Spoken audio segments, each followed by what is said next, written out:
Have you ever looked at a map and wondered why the United States, one of the wealthiest, most powerful, and most populous countries in the world, doesn't have a megacity on the scale of Tokyo or Shanghai? Where's the American equivalent of a city with 30 million residents, pulsing with commerce, high-speed rail, and round-the-clock energy? New York is big. Los Angeles is sprawling. But neither comes close to the singular magnitude of cities like Tokyo, which packs more people than the entire state of Texas into a relatively compact area. In this video, we're going to dig deep into this question. We'll explore how geography, culture, politics, infrastructure, history, and even federalism shaped a very different kind of urban development in the United States. The result? A nation of major cities, but no true megacity. Let's start by defining what a megacity actually is. The term megacity usually refers to an urban area with more than 10 million residents. But the more telling distinction comes when you include metropolitan integration, how economically, socially, and infrastructurally unified the area is.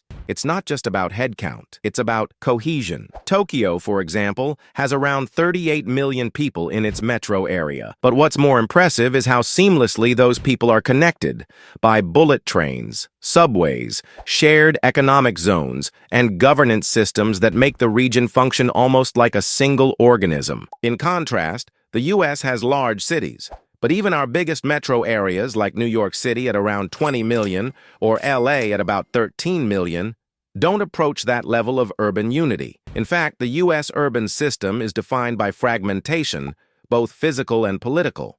Let's talk about land. The U.S. has a lot of it. America's sheer size has always worked against the formation of a single dominant city. Countries like Japan or South Korea are compact, mountainous, and densely populated. Their geography naturally concentrates people in a few mega-urban regions. But in the U.S., there was never the same pressure to crowd into a few dense hubs. Early on, settlers kept pushing westward, and cities sprang up across the continent. Boston, New York, Chicago, St. Louis, Denver, San Francisco, L.A., all separated by vast distances. This geographic dispersion was reinforced by policies like the Homestead Act of 1862, which gave settlers free land if they moved west and cultivated it. The American ideal wasn't the dense urban tower, it was the suburban house with a yard, space, self-reliance. And so, instead of one Tokyo-like metropolis, we got dozens of large cities spread out across a massive landscape. Urban development in the U.S. followed a very different pattern than in many parts of Asia. Most American cities boomed during the Industrial Revolution and expanded rapidly thanks to cars and trains. But unlike cities in Asia, which developed under centralized state control, American cities often grew haphazardly, driven by private development and local politics. Contrast this with Tokyo, which was rebuilt after World War II with significant national planning. Japan's government invested heavily in infrastructure and mass transit, concentrating development in and around its capital.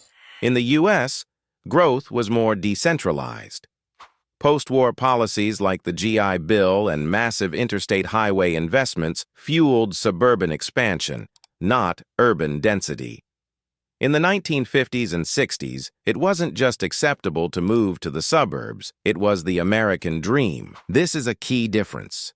While Tokyo was densifying, American cities were hollowing out. White flight, redlining, and disinvestment all contributed to the urban-suburban divide. Here's a major piece of the puzzle: political structure. The U.S. operates under a system of federalism, meaning that power is divided between national and state governments. On top of that, local governments, counties, municipalities, townships, have tremendous autonomy.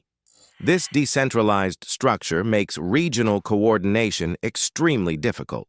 Where Tokyo's metro government can plan for the entire urban area, New York's metro area spans parts of New York, New Jersey, and Connecticut, each with its own priorities, funding sources, and regulations. There's no single authority that governs Greater New York, so transit systems don't always connect well, housing policies don't align. Economic planning becomes a game of tug-of-war. Now multiply that problem by a dozen metro areas, and you get a country where mega-regional integration is almost impossible. If there's one thing that defines a megacity, it's mobility. And this is where the US falls short. Cities like Tokyo, Seoul, Shanghai, and even Paris or London have incredibly advanced transit networks. Subways, buses, and high-speed rail knit together massive metro areas, allowing people to live far from the urban core and still participate in city life.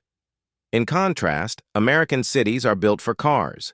We have transit systems, but they're often underfunded, fragmented, and slow. Even in New York, the subway system is aging and overcrowded. In LA, it's faster to drive than wait for a train that might not connect to your destination anyway. And when it comes to intercity transit, the gap is even wider. Japan's Shinkansen high-speed rail system connects Tokyo to Osaka in just a few hours. In the US, there's no equivalent. Amtrak's fastest route, the Acela, averages under 70 Mbps, and many major metro regions have no high-speed rail at all. So rather than reinforcing dense mega-regions, our transportation system encourages spread, suburbs, exurbs, and sprawl in. The U.S., housing and development are mostly governed at the local level. This has led to restrictive zoning laws that often block high-density development. Single-family zoning, minimum lot sizes, and parking requirements all limit urban density. This is a stark contrast to cities like Shanghai or Singapore, where national or regional governments drive housing policy and encourage vertical development. Even in big American cities, the suburbs fight tooth and nail to keep out apartment buildings. This "not in my backyard" or NIMBY mindset reinforces sprawl and prevents cities from growing denser, even when demand is high. This limits not just population growth, but also economic agglomeration, the clustering of businesses, workers, and services that creates the dynamism you see in megacities. Another key factor is how economic and cultural capital is distributed in the U.S. In many countries with megacities, one urban center dominates: Tokyo in Japan, Seoul in South Korea, Bangkok in Thailand. These cities are political capitals, economic hubs, cultural centers, all rolled into one. The U.S., on the other hand, spreads those functions out. Washington, D.C. is the political capital. New York is the financial and media capital. Los Angeles is the entertainment capital. Silicon Valley is the tech capital. Houston and Dallas lead in energy. This diversification means no single city has an outsized gravitational pull.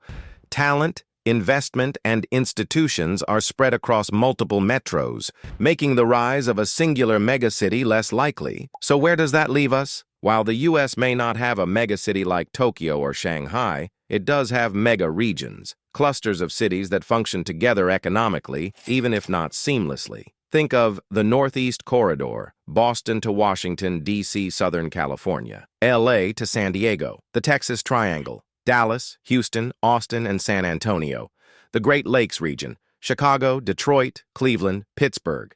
These mega-regions hold tens of millions of people and trillions of dollars in GDP. Transit, governance, and cohesion to become true megacities. Still, this might be America's future. Not one Tokyo-like giant, but a network of interconnected cities that balance size with diversity and resilience. So why doesn't the United States have a megacity? Because it wasn't designed to. Geography encourages sprawl. Its politics promote local control. Its culture values space and individualism. And its infrastructure simply hasn't kept up with the kind of density that breeds megacities. But that's not necessarily a flaw.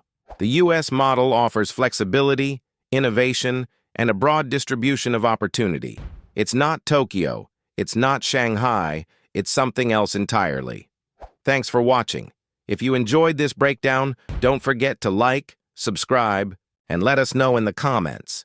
Would you want to live in a megacity? Or do you prefer the decentralized sprawl of America's urban landscape?